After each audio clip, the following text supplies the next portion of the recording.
Good morning dear students, welcome to the new year. ये इस साल की हमारी पहली क्लास है, तो आई होप कि आप सब लोग ठीक है और स्वस्थ हैं। ओके ऐसा है बच्चों कि हमारा सिलेबस तो कंप्लीट है कि उसमें नया कुछ करने का नहीं है। So today we will start revision, और रिवीजन हम टॉपिक से स्टार्ट करेंगे। वो जो टाइम का टॉपिक था आपके मॉड्यूल 3 लेक्सियन 4, मॉड्यूल 3 लेक्सियन 4, उससे टॉपिक का नाम है वी फील ओवर। वी फील ओवर, लेट मी राइट हियर।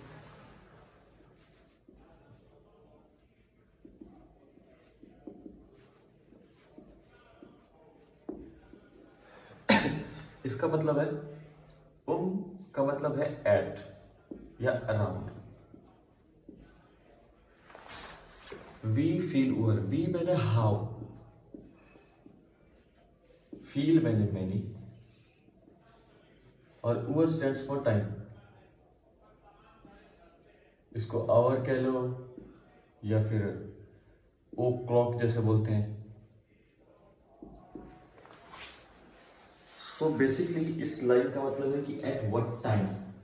अगर हम किसी से क्वेश्चन पुट करते हैं कि किस टाइम आप स्कूल आओगे, किस टाइम आप घर जाओगे, इस तरह के ये सेंटेंसेस जो हैं वो जो पूछे जाएंगे वो वी फील ओवर के टाइप से पूछे जाएंगे।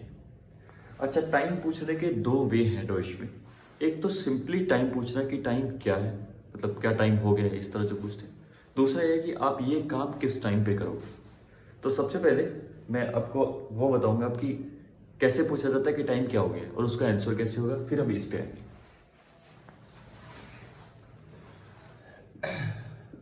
If the question is what is the time, तो डॉइश में पूछने के लिए हम व्हाट का इस्तेमाल नहीं करते, वी यूज हाउ। किस तरह, हाउ लेट इज इट, ऐसे बोला जाए। सो वी स्पेट इस्ट एस, वी स्पेट इस्ट एस। वी मीन्स हाउ, स्पेट मीन्स लेट, इस्ट एस is it, how late is it. ये है डॉइश में टाइम पूछने का भी। और इस सेंटेंस का जब हम आंसर देते हैं, इस क्वेश्चन का जब हम आंसर देते हैं, तो answer is always given like this. Answer start होता है एस इस्ट से। S east means it is. अब जो भी टाइम हो आगे आ जाएगा। It is, let's say I want to से 9 o'clock, सो 9 Uhr, या फिर 9 Uhr, इस तरह। ऐसे 9 Uhr, ऐसे 10 Uhr, ये तो है नॉर्मल टाइम बताने का तरीका। तो सेकंड वे इज, मतलब जो दूसरा क्वेश्चन है पुट करने का कि आप स्कूल कब आते हो, इस तरह का क्वेश्चन। किस टाइम आते हो, at what hour. So let me write that sentence. वी फील ओवर, ये तो आपका किसी भी क्वेश्चन के आगे आएगा ही आएगा जब इस तरह का क्वेश्चन पुट होगा। वी फील ओवर कॉमा। अब मुझे कहना है कि यू कम टू स्कूल, ये सेंटेंस आएगा इसके बाद। मैं पहले इंग्लिश में लिखता हूं, you come to school, right.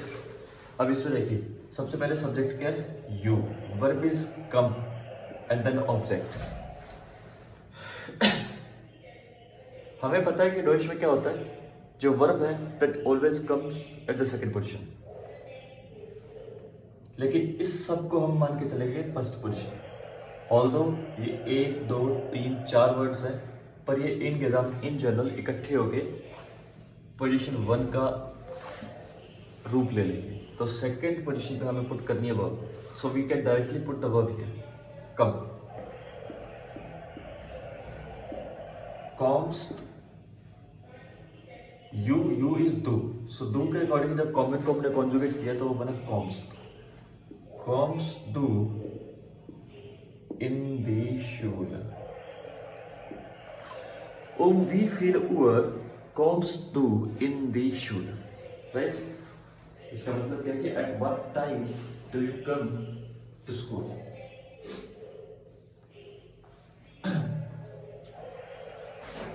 अब इसका आंसर कैसे होगा?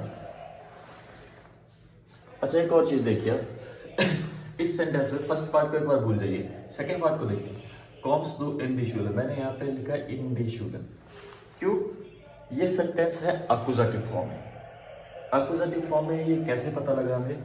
क्योंकि जो हमारी बॉडी है, जो सब्जेक्ट की बॉडी है, that is in the movement, means he is coming to the school, वो मोशन में है। मोशन में जब भी कोई सेंटेंस है वो सेंटेंस हमेशा अक्यूजेटिव फॉर्म में जाता है, ठीक है। और अक्यूजेटिव फॉर्म में जो आर्टिकल्स हैं उन्हें हमें चेंज करना होता है, because articles tell us that this sentence is in accusative form और इन नॉमिनेटिव और in dative. These are the identifications, there did us, इनको देख के हमें पता लगेगा। अब अक्यूजेटिव आर्टिकल्स कैसे चेंज होते हैं ये बात मैं बहुत बार बता चुका हूं आपको, स्टिल अभी टॉपिक चल रहा तो एक बार और डिस्कस करता हूं इसी चीज को। जो नॉमिनेटिव का डेयर है दैट चेंजेस टू दे, DEN। जो दी है वो दी रहता है और जो दास है वो दास रहता है। मीन्स मस्कुलिन आर्टिकल है दैट चेंजेस टू दे इन अक्यूजेटिव, फेमिनिन आर्टिकल है दैट स्टेज एज दी, और जो न्यूट्रल आर्टिकल है मीन्स न्यूट्रल आर्टिकल है नॉन लिविंग थिंग के लिए जो यूज करते हैं, दास स्टेज एज दास। अब इस केस में देखिए जो ऑब्जेक्ट है, और हाँ देखिए ये जो आर्टिकल है ये हमेशा ऑब्जेक्ट का आर्टिकल होता है which we have to change. अब स्कूल है, जो स्कूल को बोलते हैं दी Schule, आर्टिकल इज दी, राइट, आर्टिकल इज दी Schule नॉमिनेटिव में है और ये एक्यूजेटिव में जाके भी दी Schule ही रहेगा। रीजन कि दी रहता है दी, और हमें पता है we know that the sentence is in accusative form, so after the verb and subject whatever the portion left should be in accusative. So दी Schule चेंजेस टू दी Schule, सो दी को दी ही छोड़ दिया। मान के चलो कि स्कूल का आर्टिकल देयर होता, जो कि है नहीं, ये गलत है तो दी, तो जब ये चेंज करते हैं तो ये चेंज होता देन Schule में, और ये देन यहां पे आ जाता अगर इसका आर्टिकल देर होता तो। नाउ वी कैन सी देन है तो हमें पता लग गया कि इसे एक्यूजेटिव में चेंज कर दिया गया है।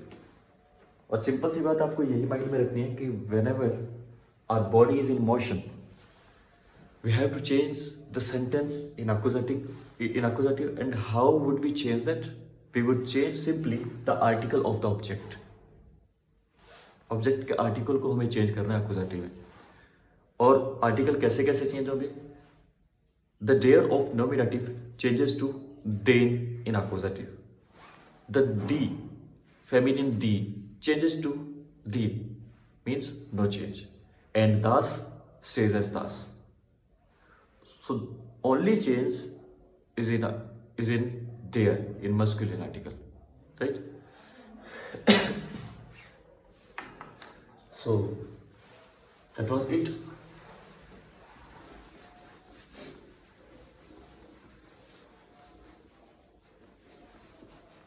Okay. अच्छा एक एग्जाम्पल हम और लेंगे टाइम का। What is the time type?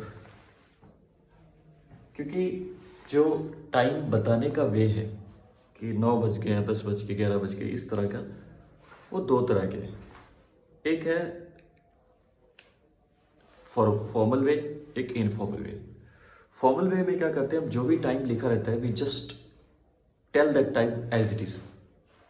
Means what I want to say is if the time is 10:15, How would we tell that? Es ist 10 Uhr 15. 10 Uhr 15. What does it mean? It is 10 o'clock and 15. Means पहले हमने our बताया, फिर हमने minutes बताए, जैसा लिखा है वैसा का वैसा बोल दिया. This is the formal way. और आपको कभी भी यहां पे मिनट्स बोलने की जरूरत नहीं है. जस्ट आवर बताइए और बाद में मिनट्स बोल दीजिए, लेकिन मिनट्स प्रोनाउंस करने की जरूरत नहीं है. जैसे हम बोलते हैं ना कि हिंदी में बोलते हैं 10:15, तो एंड वाले जो 15 मिनट है मिनट बोलने की जरूरत नहीं है आपको. एनीवेज,